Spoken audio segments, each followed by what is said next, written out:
Hello and welcome to the August 2018 Pre-Hospital Care Research Forum Journal Club podcast. We hope everyone's had a safe and enjoyable summer and you're getting prepared for the school year to begin.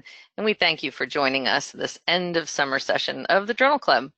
The Pre-Hospital Care Research Forum is dedicated to the promotion, education, and dissemination of pre-hospital research.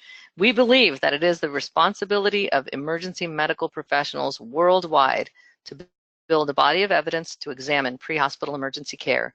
Here with the PCRF Journal Club, we take a closer look at some of the latest research happening in EMS. I'm Megan Corey, and I'm joined by Dr. Tony Fernandez and David Page. Unfortunately, we were not able to confirm an author to attend today. We apologize for that, but we will plug away here with that one and discuss any questions we might have had for the researchers in the study as we go.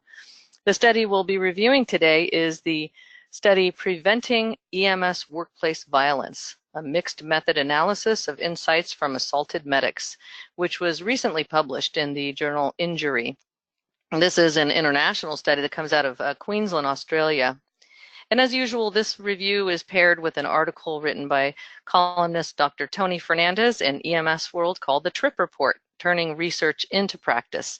We encourage listeners to check out this article at emsworld.com, and you can search for it under the category of education and training.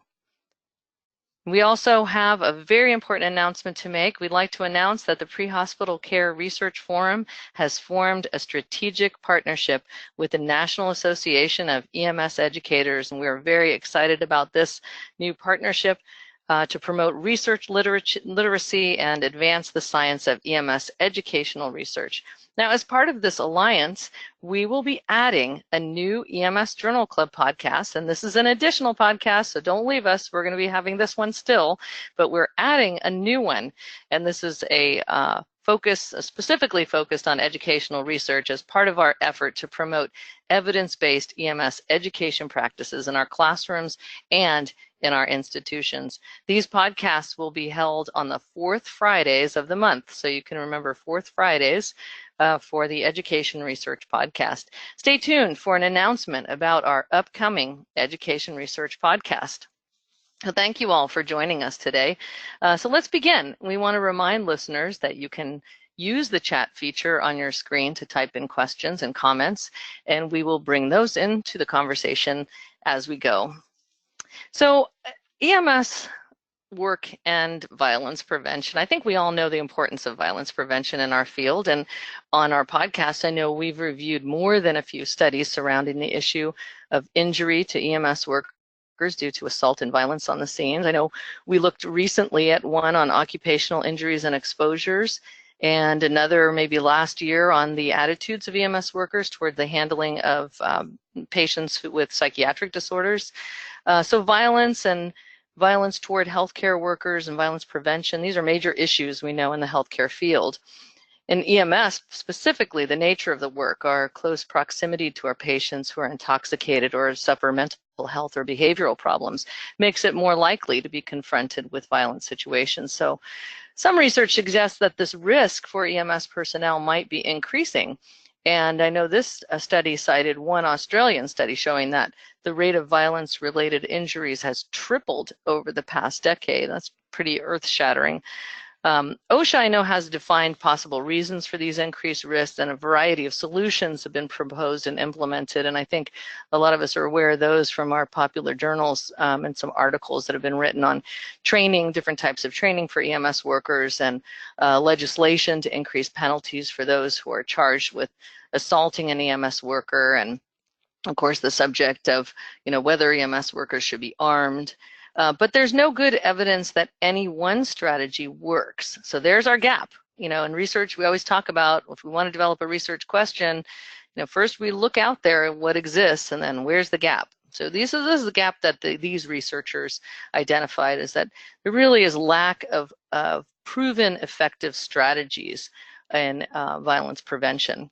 So their objective was to obtain a greater understanding of the issue of violence prevention in EMS by asking an open-ended question to EMS personnel who have been a victim of physical violence. So these are already EMS personnel who have confirmed through self-reporting that they have been a victim of physical violence. And one of the things I actually did like about this research is that they didn't just survey and say, have you been assaulted, and just allowed the survey or the respondent to define assault or physical violence themselves. They used the definition of violence from the World Health Organization, which is: physical violence refers to the use of physical force against another person or group that results in physical harm, sexual or psychological harm. It can include beating, kicking, slapping, stabbing, shooting, pushing, biting, and or pinching, among others. And they leave a reference for that in the paper. So they provided this definition, and then they asked, basically these were two questions that were within a larger survey. Could the incident have been prevented, yes or no? And then how could it have been prevented? And under that, there was that was a free text response. So I'm gonna move a little bit into the methods of this study, and then Dr. Fernandez is going to come in with the results later. But we're going to discuss the methods a little bit and bring Dave and Tony in to discuss some of this, because this is we have a few issues to discuss about doing this type of research. I mean, you guys are all out there maybe thinking about doing EMS research, and this is another study that uses a mixed method to address their research question. And part of that mixed method, the first part of it here, is a qualitative method. So we want to talk a little bit about that and then bring in this quantitative piece and what that means.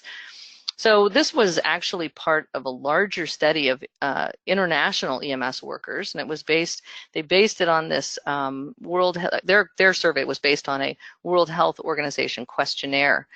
There were 163 questions, which I think, Tony, you made a point in the trip report too about 163 questions. That's, that could kind of bring upon survey fatigue to a respondent. So that's something to consider when designing a survey. But some of these are the typical click button, demographics, age, gender, ethnicity, and levels of experience, etc. And then some short answer, open-ended questions where you had some free writing ability. This was done in 2016, and for 6 months, the link was posted online and the survey was taken online. Links were posted in magazines, in online different journals, and then through social media. So just kind of broadcast out there, not targeted, not at in particular areas, not attached to a specific training like we've seen before in some surveys. This was just sort of broadcast out there. And then shared also, the link was shared in presentations. One of the authors apparently spoke in 4 different countries and shared the link during presentations, so that audience participants were then able to go to the link and take this survey. And this is all done in 2016. One was a period of 6 months, the other was, I think, a period of 8 months when those were the links were sent out in different presentations.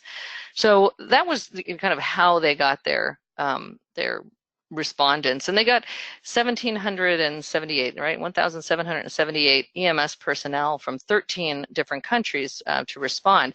One of the questions I was asking Tony about with survey research is, when you do a survey, how do you ensure that there's no duplicates? So how do I know that someone didn't take this in April of 2016 and then, they were at a conference and saw it in November and said, yeah, I think I remember that, but I don't remember if I took it. So I think I'll take it, and went back to take it, maybe partially finished or something like that. So, Tony, can you comment on that? We had this discussion kind of offline. Yeah, I'm happy to. So one of the limitations of this survey is that with an open link like that's advertised the way they did, there's really no way to prevent that. Someone could fill it out. It's a lot like when you watch something on TV and they say reply now to tell us how you feel. If you feel strongly about one way or the other, you can reply 100 times, and there's really no way to know or prevent that. Now, there are some ways to account for that depending on the way you set up the survey, but there's nothing in their methods that suggests that that they've taken steps to do that. So it's hard to say whether they did or not. But with what we have to look at, it doesn't look like there's a way to either prevent it or account for it. Yeah, and just getting a little bit more into that, how would you do that in a closed setting? So say you had a classroom or, an emailing list of students or paramedics that you wanted to send out a survey to in your system. How could you ensure it in that environment? Is there a way to ensure that people don't take the survey more than once? Yeah, so sometimes what they'll do is, and a lot of folks will be familiar with this because of the way they log on to things nowadays. They'll be given a password or a token. So you click on the link and you'll get an individual token that represents you, and it's tied to your name, it's tied to your email address. So if you try and go back from that same email address, you'll get a note that says, "Hey, you've already filled out this survey. Thank you for your participation." Another way you can do it is, depending on how your IRB lets you track participants. You can do it from IP addresses. So you won't allow the same results from an IP address, which can get tricky if you're doing it in a classroom setting and folks are sharing a computer. That can get a little tricky, so you really have to be careful with how you use that method. And the other way is just simply to ask in the survey, have you responded to this survey before? Have you completed? If you did you complete it? And so on, so you can address it that way. So there's a couple ways to either prevent it or account for it, but I can't tell if they did any of that in this survey. Yeah, that's important. And, I think it's just to bring in a couple of research terms here too. I think what we're talking about here is internal validity, right? Yep. So when we talk about, and those of you out there, again, thinking about research, we want to ensure the integrity of what we're doing, and what we think about is how valid and reliable our data and as our methodology, as our study. And internal validity can address, whether the data, the participants, the selected documents from archives, whatever we're using, are they accurate measures of the events, decisions, conditions, whatever we're measuring related to the research question.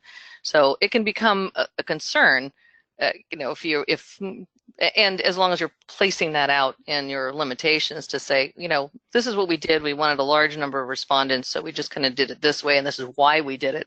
We could have done it in a different way. We could have linked it to National Registry emails or, whatever, but we decided to do it this way, and we know that that's a limitation. So as long as we state it as a limitation, I think we at least put it out there that the internal validity has a little bit more, maybe a little compromised in this sense. And then external validity would be, can I generalize the results to other areas? If I were to do this in my area, would I get the same results, kind of thing? I think I'm stating this right. You can correct me if I'm running into any issues here.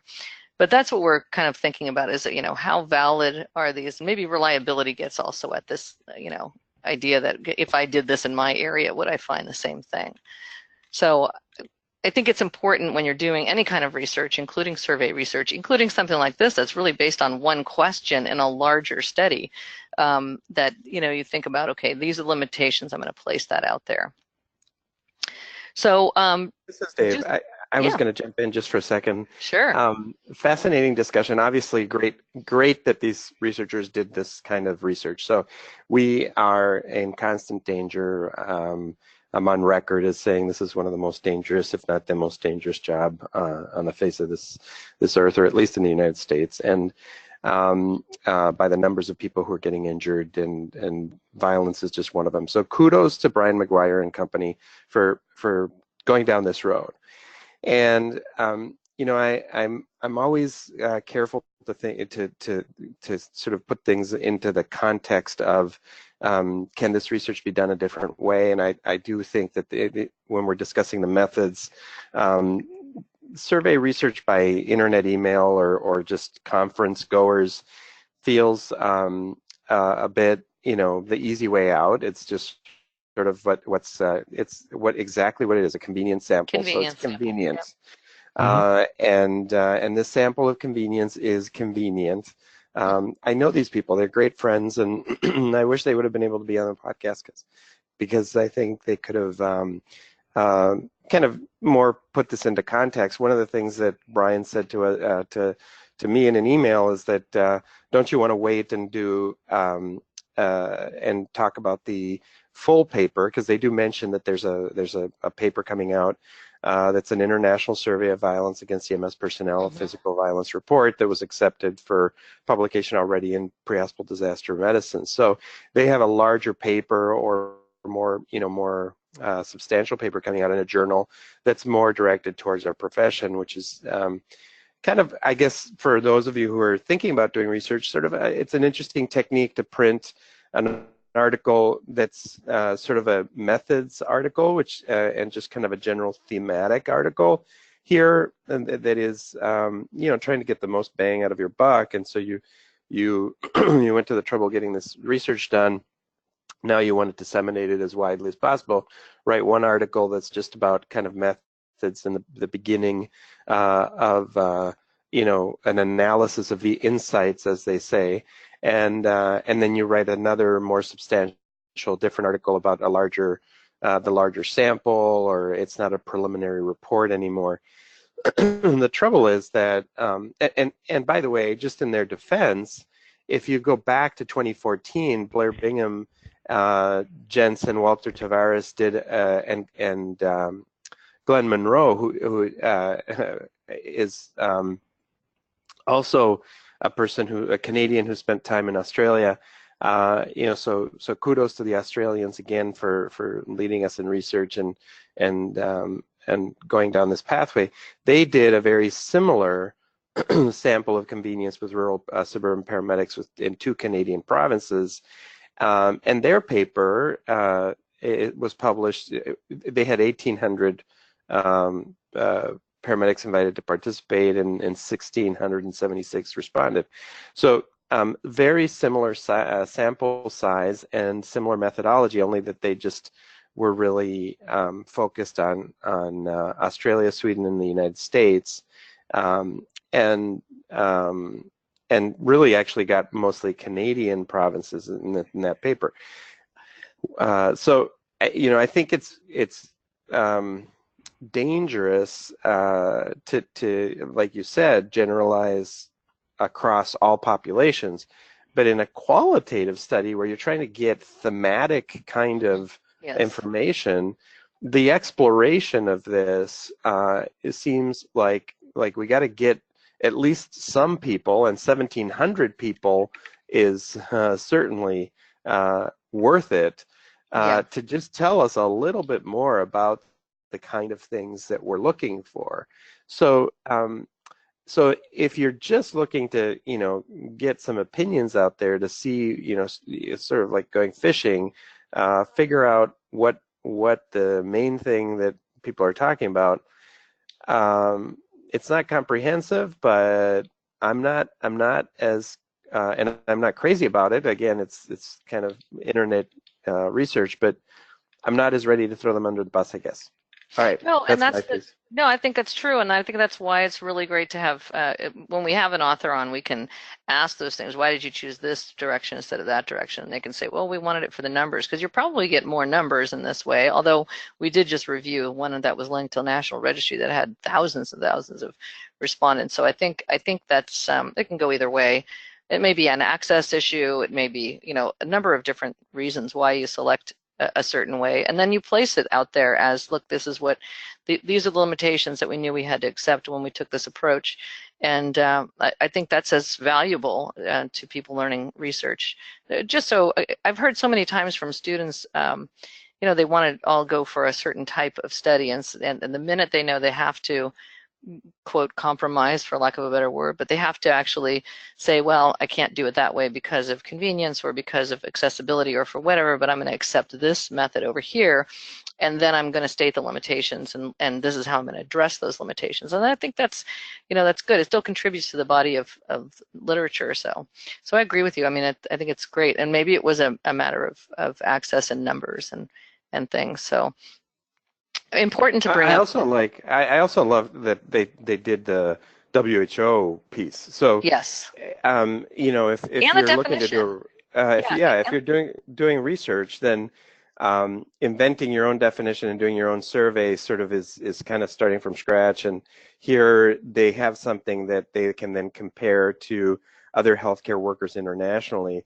So that was strong. But I agree with Tony. 163 questions. Oh.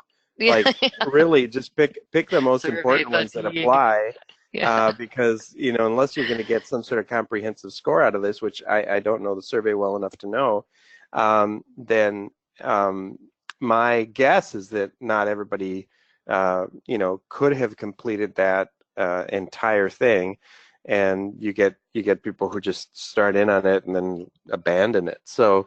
Exactly. Maybe it was And designed don't so lie to them at the beginning. That's the other thing I've learned. I just reviewed a survey for a couple of physicians who are doing a survey around our area, and they said, "Would you take a look at this?" And I was looking at it, and I said, "Okay, the only thing is the beginning says this will take 5 minutes." I said, "This is longer than a 5-minute survey," and they said, "Yeah, we just figured." And I said, "No, don't lie to them. They will quit, right? Yeah. We hit 5 minutes, it is gone. We're done." So. Right. And one of the things that we talked about other ways that you may distribute this survey, and if you collect a token or distribute a token to survey respondents, that gives you the ability to have them go back in and pick up where they left off. And with 163 questions, that's something that you'd certainly want to do, because I would imagine that folks are going to fill out maybe 10 or 15 at a time. Maybe if they're really motivated, they fill out close to half, but if you can give them the ability to go back in and pick up where they left off, you'd have a much more robust data to analyze. Yeah, and a mobile platform so that they're going to be doing it from the ambulance between calls or something like that, or from work. So, so just moving into this methods, a couple more things about the methods I wanted to bring up before we have you take us through the results, Tony, as the concept of coding. We have brought up, we've raised the issue of qualitative research in this podcast, so we won't go backwards on that. But the idea of coding, so they have a survey that has, and keep in mind, those of you just learning about it, there's the other thing I hear, and I hear this actually from medical residents a lot who are doing research fellowships, and at the very beginning is the idea that survey research, is qualitative. Survey research is quantitative unless you have free text fields. So anything that you're doing where there's categorical variables or yes, no's, or things that you're going to summarize in numbers, those are going to be quantitative research. And then the free text fields where you're analyzing the meaning of something in a written form, or, interviews, focus groups, archival documents, surveys that are free text. That's where we're looking at the qualitative research.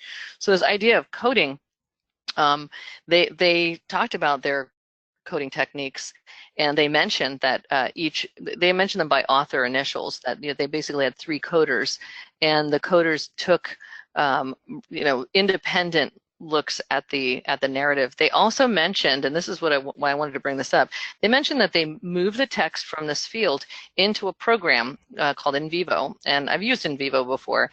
It's there's quite a few other qualitative programs. So this one's a very popular one that is regularly updated, and it's been used widely for a long period of time.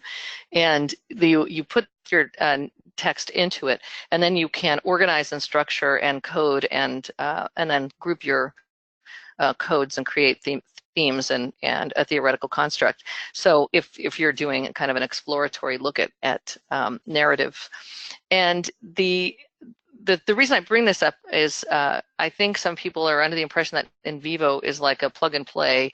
You just dump your words in there and then it does something for you, and it doesn't. That's not what it's for. It's a very powerful program, and it's a great program, and it helps you organize and your data. in this case, the words and the narrative are the data, but it helps you organize it, but it doesn't do it for you. It's not a statistical program. It's not something where you can click, summarize all these things in one button and it does it. You're still doing, the coders are still doing the coding, and you can do different types of coding based upon what your research question is and based upon what your where you're headed with the research, whether it's based upon a conceptual framework. And in this case, they use the Haddon matrix, which is an established matrix that's related to injury prevention.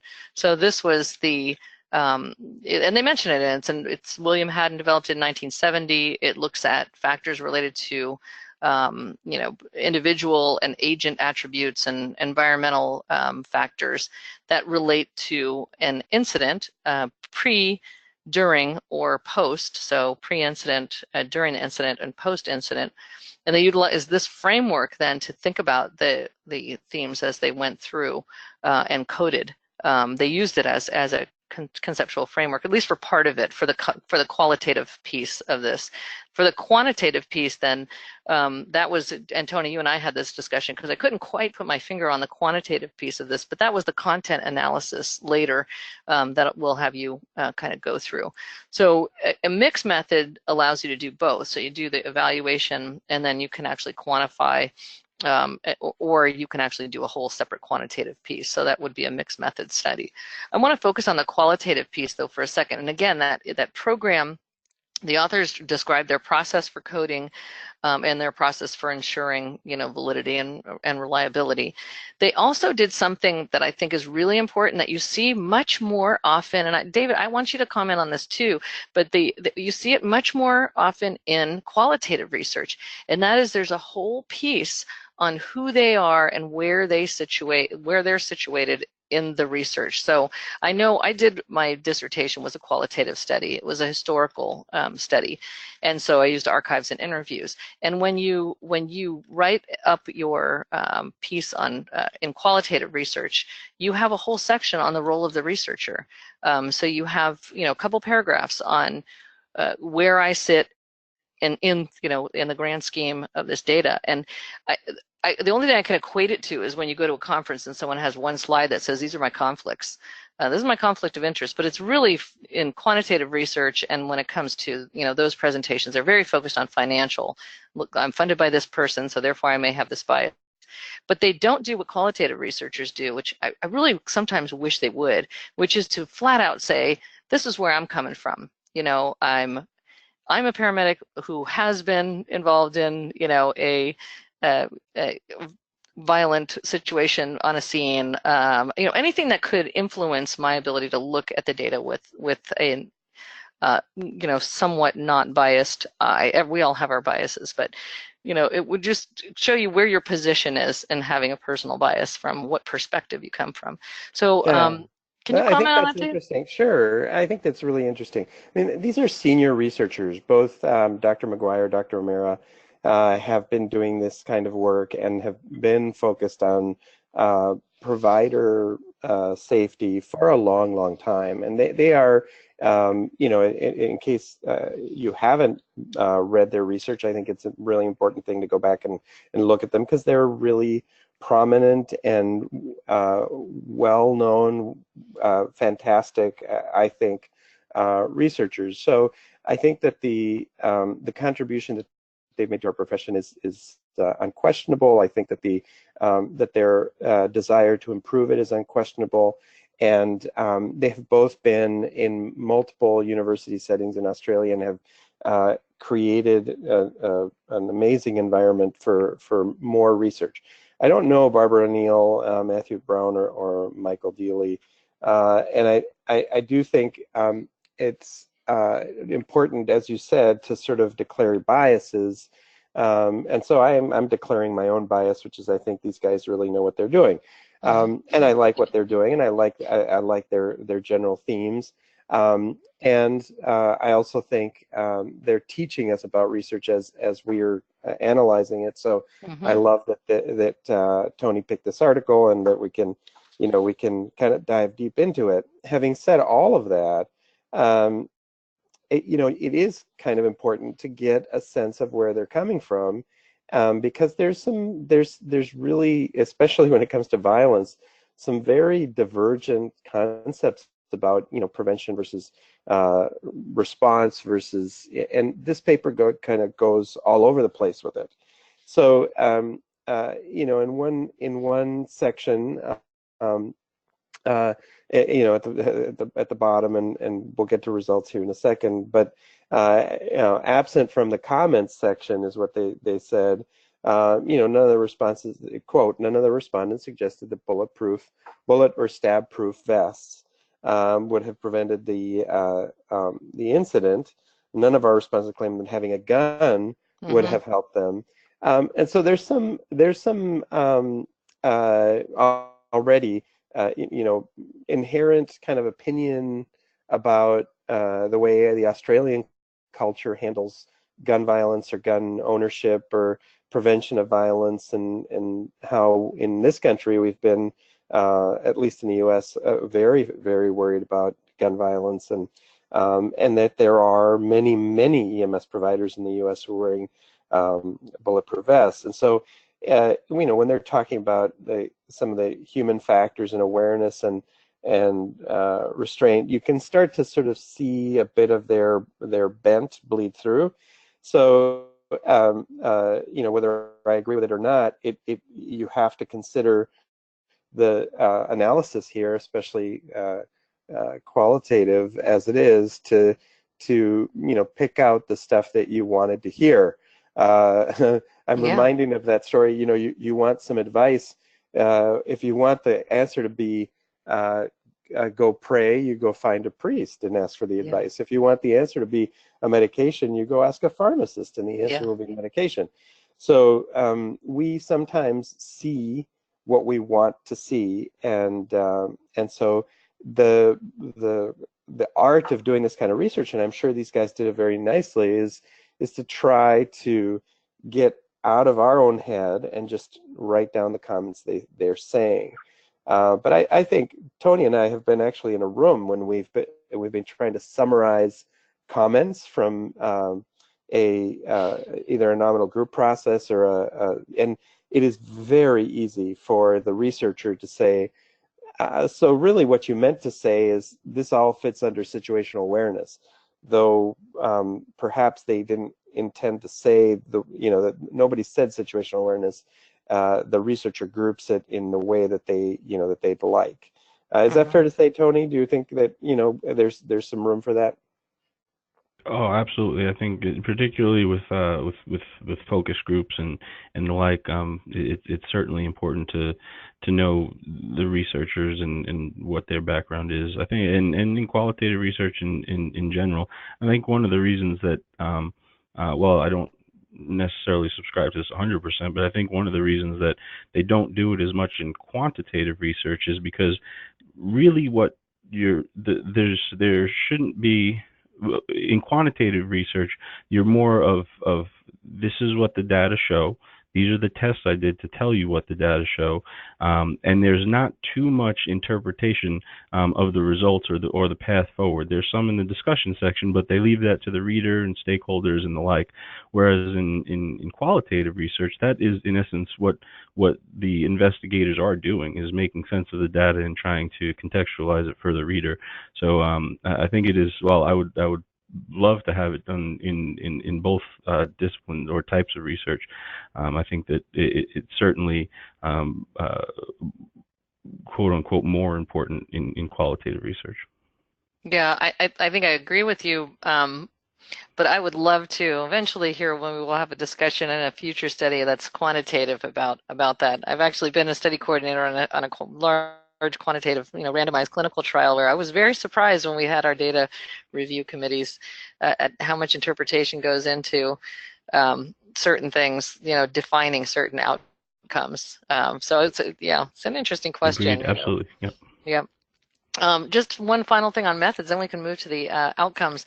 So the Haddon's matrix we mentioned as a conceptual model for looking at the themes, and that's what they use for organizing the findings into their 6 themes, using the headings human factors, equipment factors, operational environmental factors, social environmental factors, and they had a few others that were separated out really by the pre-event and event stages. Now, Haddon's matrix is pre-event, event, and post-event. They mention in the limitations they didn't look at post-event, or they didn't find them. I'm not sure if they didn't find sort of post-event. I actually found that absence of post-event significant. So we can look at that. We can talk about that afterwards. But post-event is very important. I mean, it's probably one of the most important. It's where you wrap everything back around, into what needs to happen.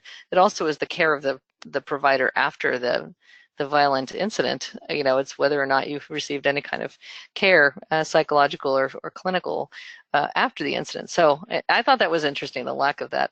But anyway, then they used, in addition to that, they did the quantitative piece, which is examining two other constructs, which was the locus of control, which helped them identify specific individuals that they felt were responsible for or could have prevented the incident, and then keywords.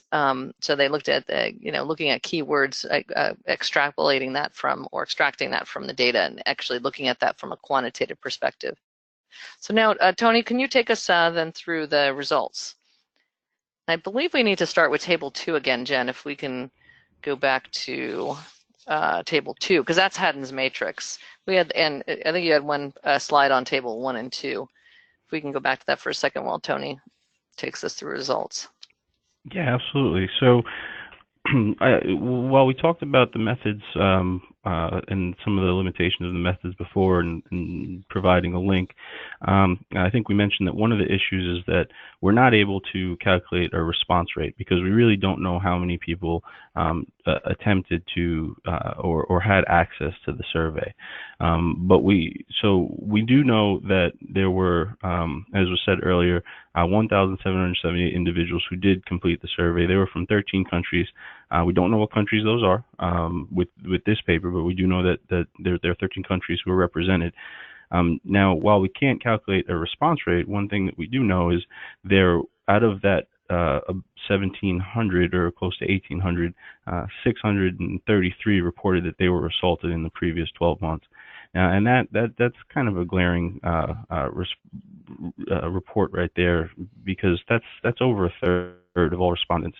Now we can talk about if there's a survey that's specifically targeting workplace violence, that people who have have been assaulted may be more inclined to fill out that survey. But either way, over a third, I think that really does pass the sniff test, so to speak. In what we've all experienced in the field, and it's important that it's in writing. So we also found out that of the 633, about 203 of them believe that the incident could have been prevented. So of the third of people who were assaulted, about a third of them felt like they didn't have to be. There could have been something done to make that prevent that from happening, which is also a pretty glaring and important result. So as we go through, and only 3 didn't answer, right? I mean, only 3 people didn't answer that. Yes, exactly. And these are people who reported. So 633 actually were assaulted. 203 believed it was preventable. The other 426 were not preventable. But only 3 didn't answer that question. Yep. Yeah. So that's good. Yeah, that absolutely, that's really good. And almost all the individuals who indicated that the incident could have been prevented actually replied to the free text response, which said that how they believe it could have been prevented, and that really makes up the basis of this paper and the Haddon's matrix and locus of control, and the assessment they did. So, like, there was 193 folks who answered that question. That's about 95%, excuse me, of the 203 who said that their incident could have been prevented. So we have some really good data to base these results off of. So we'll start with the Haddon's matrix. And they identified these and coded them, and they came up with 6 strategies, or 6 categories, so to speak. And the categories were they looked for contributing factors, prevention strategies, and then some recommendations. So The first one that they came up with they termed human factors. So this is specific populations and de-escalation techniques. And this theme this included where the aggressor had maybe some mental health issues, or they had some alcohol or drugs on board, as well as responding to dangerous neighborhoods, which I thought was particularly interesting. And a contributing factor was identified within this theme was that there were respondents felt that they were insufficiently trained on how to prevent and manage aggressive behavior, and I think that the educators that should be a red flashing light. Even in continuing education, so we've got to get the folks who if a third of our field is experiencing aggression or being assaulted while on duty, we need to get them trained on how to actually prevent that or deal with that situation. And that leads pretty well to some of their recommendations. Some of the recommendations for human factors included providing EMS professionals with training in verbal de-escalation techniques, and having law enforcement present for all calls in neighborhoods which are known to be dangerous. That the second part is probably resource specific, depending on your jurisdiction, but an important recommendation nonetheless. They talked about equipment factors. So these are self-defense equipment, restraint equipment, and resources. So this theme included where the aggressor should likely have been chemically or physically restrained.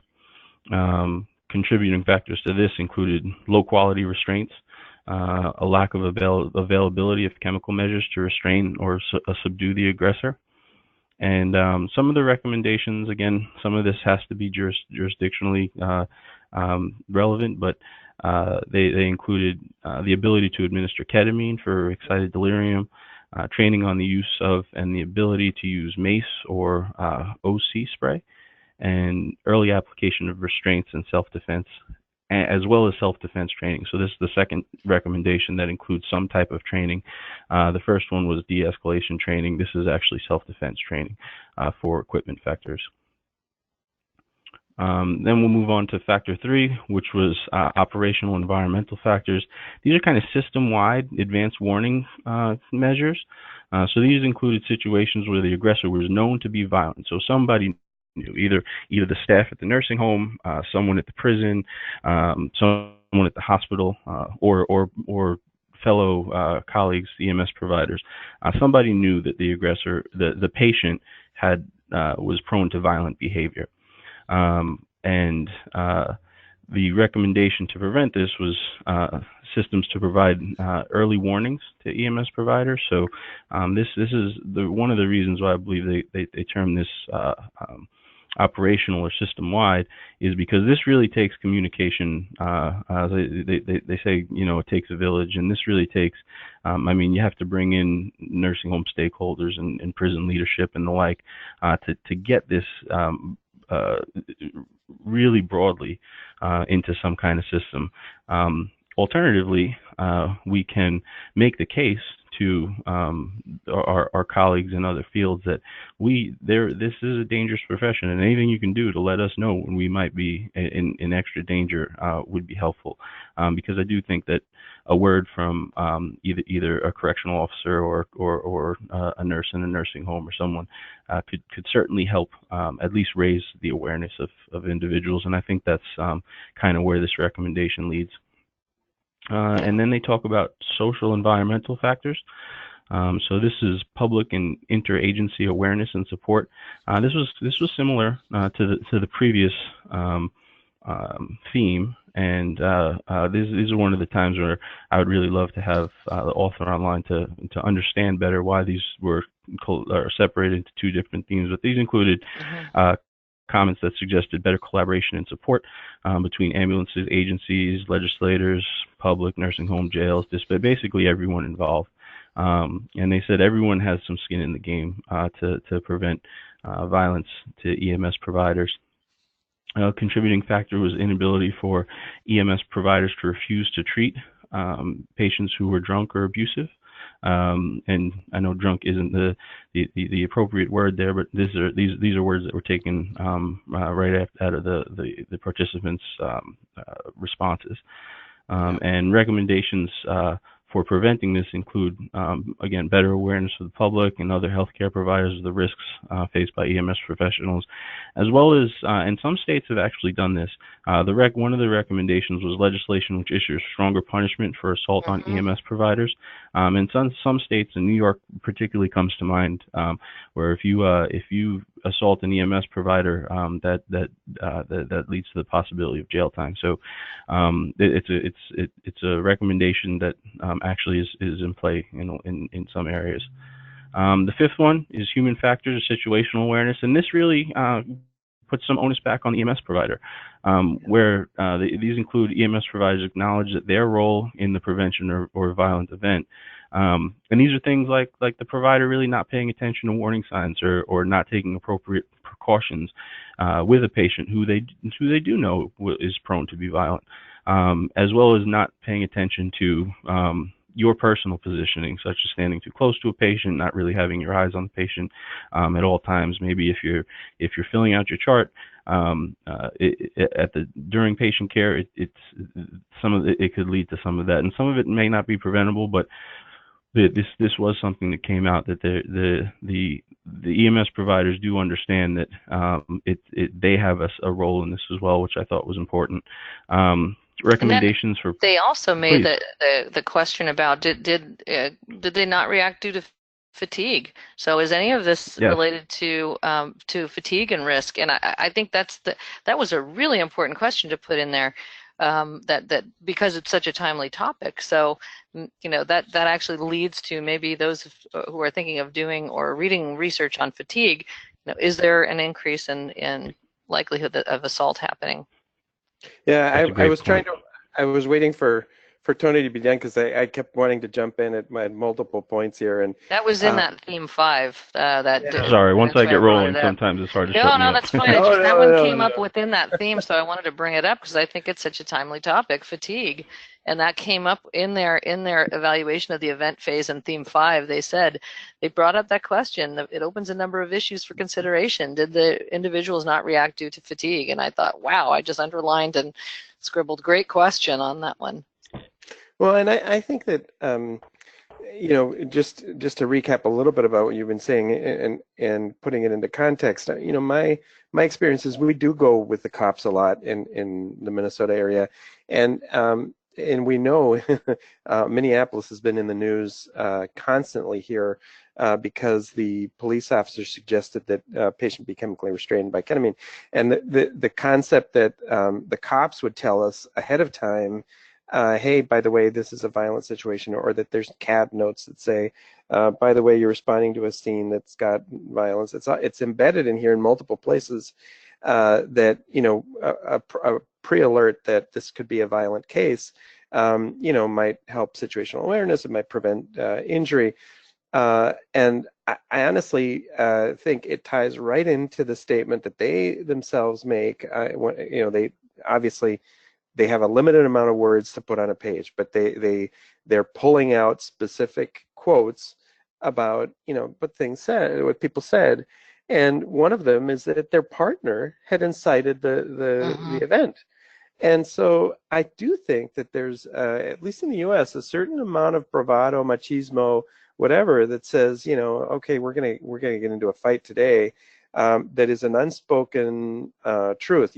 One of the other results was 44% of these are unreported, and the concept of the continuum use of force says, okay, well, do we arm the EMS providers and then teach them how to use these things? Minneapolis uses handcuffs. Other people think, well, handcuffs, that's a tool for law enforcement. That's not a medical device. And so there's a lot of different concepts around, should you walk in there with a bulletproof vest and an attitude that says, I could be hurt at any moment, which frankly, I see great value to. And then the corollary to that is, as we bleed into this continuum use of force, one of our, we have to approach these things differently than law enforcement does. And it's in this in the results here. They talk about sort of the better law enforcement intervention, so to speak, and more warning. But I've got to say, altered behavior of any type needs to be considered organic first. In other words, we need to know if this is chemically induced, if there's an external cause for this, is there hypoglycemia, and is somebody being violent because they just simply, have a low blood sugar, or they have been on some hallucinogen. And EMS is usually the best resource to determine is their blood sugar low. And so we are inherently going to be in violent situations. And I think that's part of the misnomer of all of our training. Is the scene safe? Yes. Okay, then I'm going to enter. And if not, then we're going to make law enforcement make the scene safe. But the truth is that they're on the ground, they're fighting with somebody, and it's unsafe. So, and then they're asking us to either hit them with a shot or not. Yeah, we talked about that previously in that other study on occupational injury, if you remember. And just to throw this in here, because you're talking about, fighting on the ground and being with law enforcement, one of the contributions from a listener here is a personal topic. This person's been assaulted in the pre-hospital and ED environments, including broken pair of glasses. Former flight nurse paramedic was a major concern while the helicopter was at altitude. That's a whole other situation. So we don't know. It would be interesting to see about the experiences of flight personnel as well. Oh, what a mess! Yes, how scary. The concept that it's an interesting problem. I'm going to be flown by a private airline at the discretion of whoever picks me up, and I won't have a choice about it. And then when that crew comes in, and I'm going to be responsible for the bill too. And when I'm flown, because the crew is concerned about their safety, I'm going to get put under, or sedated so heavily that I can't really be very effective at thinking or fighting, etc., for their own safety. So suddenly we're just falsely imprisoning and transporting people just because we think, oh yeah, they need to go to a level 1 trauma center. And we do that systematically enough with enough bills that are not covered by insurance. And suddenly we have a bit of a problem. But I agree 100%. If you have somebody in a aircraft, a small aircraft, and they're going to fight you, and they're maybe they have a head injury and they're just going to be normally combative because of their condition, you do end up thinking, well, I probably need to chemically sedate them. This bleeds into an entire other conversation about whether or not the methods we use are safe or not, and whether or not the initiation of this it's a procedure with risk. And they aptly quote Skip Kirkwood here and the group that has been working on some of these concepts with NEMSMA. The EMS Management Association has a violence initiative that started in, ironically, August of 2014, so 3 years ago, really focused a lot on self-defense and reporting. And that's, I think, before we end this podcast, a critical thing that both NAEMT and NEMSMA and an entire consortium of people have been reporting through event. So CLEAR event, CLIR event. If you Google that, you will see that. And if it's a Google group, actually, is the engine that drives this. So you can actually subscribe, so you get real-time reports of events on EMS providers, and many of them. So this is a near-miss tool. So clirems.org or event.clirems.org.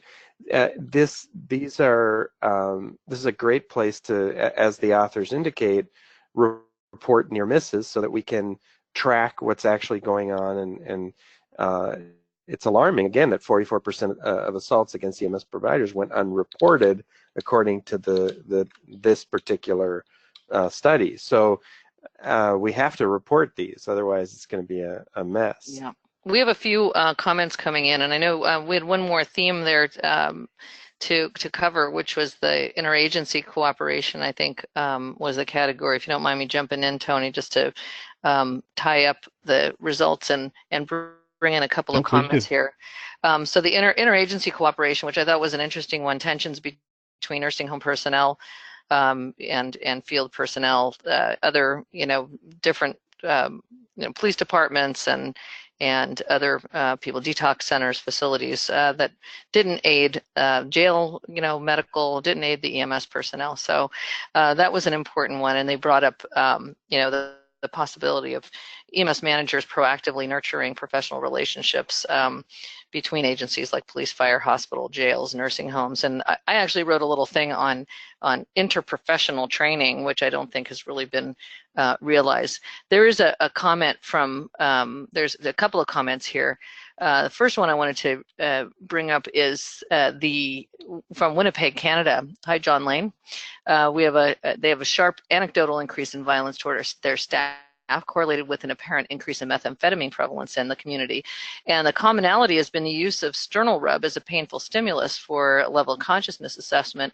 And he was saying that it could be captured by that human factors, situational awareness, theme 5 we were just talking about.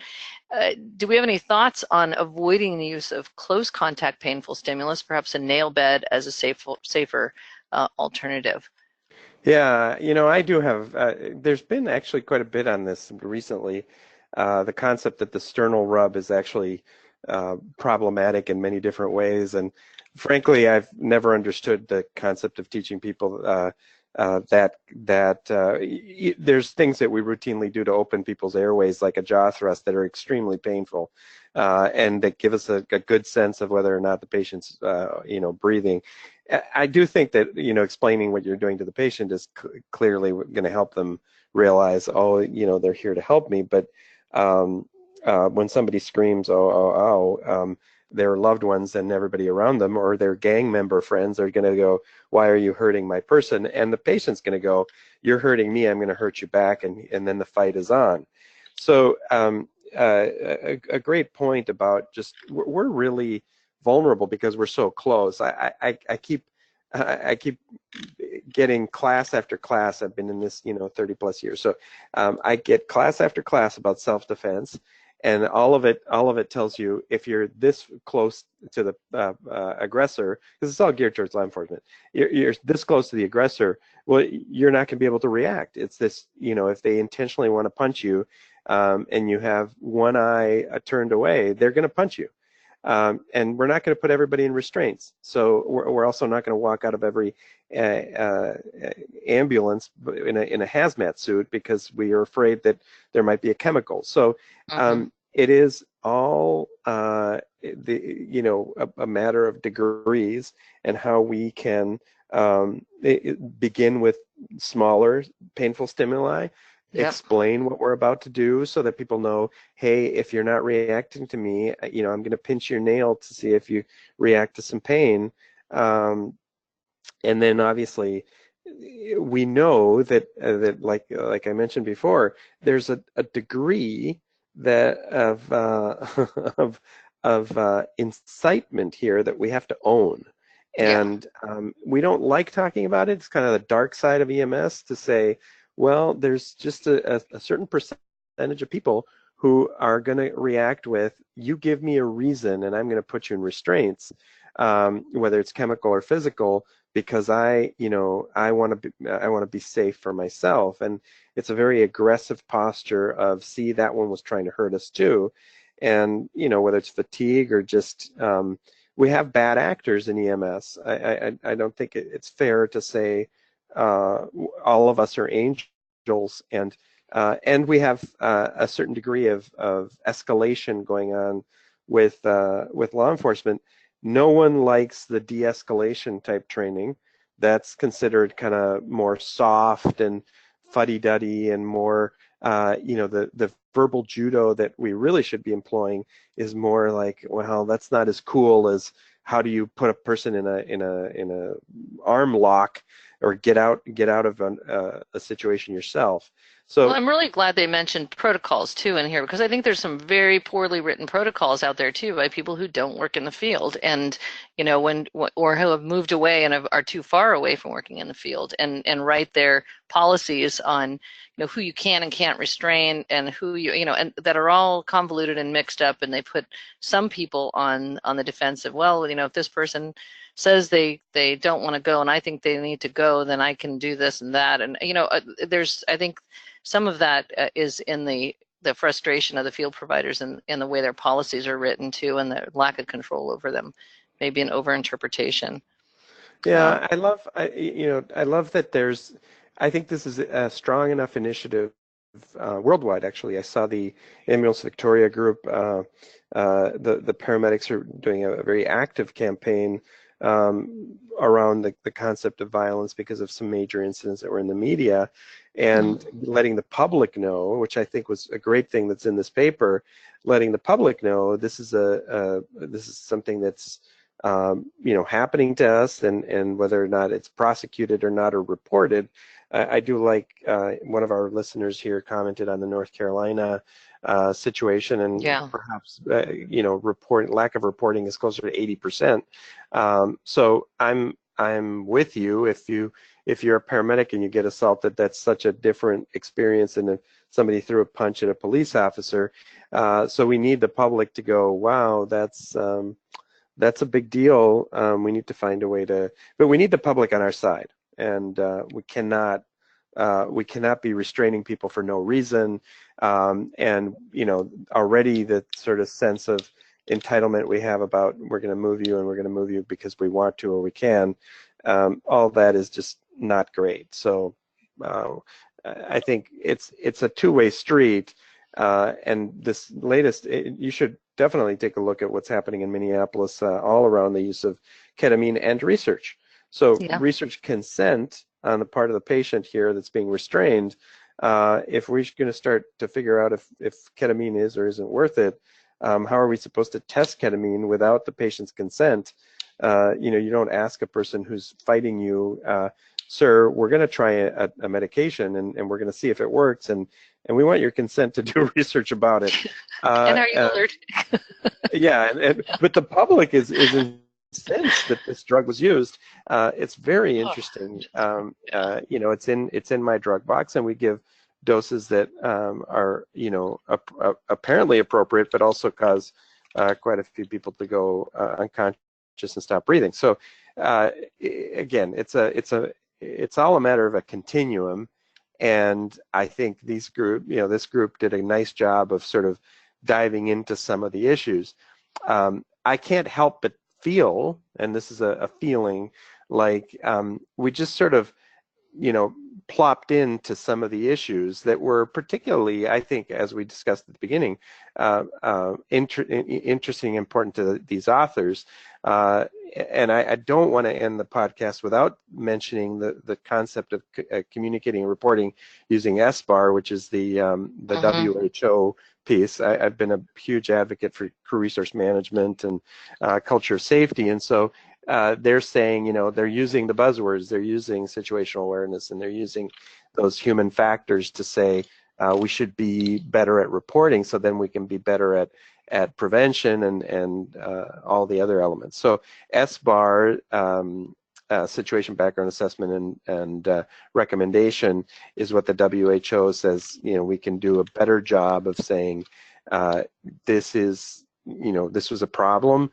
This is how we dealt with it, and this is how we recommend we prevent it in the future. So we have a couple more comments, and then I know we're over time, but that's that's the nature of this. We're just having too much fun today, guys.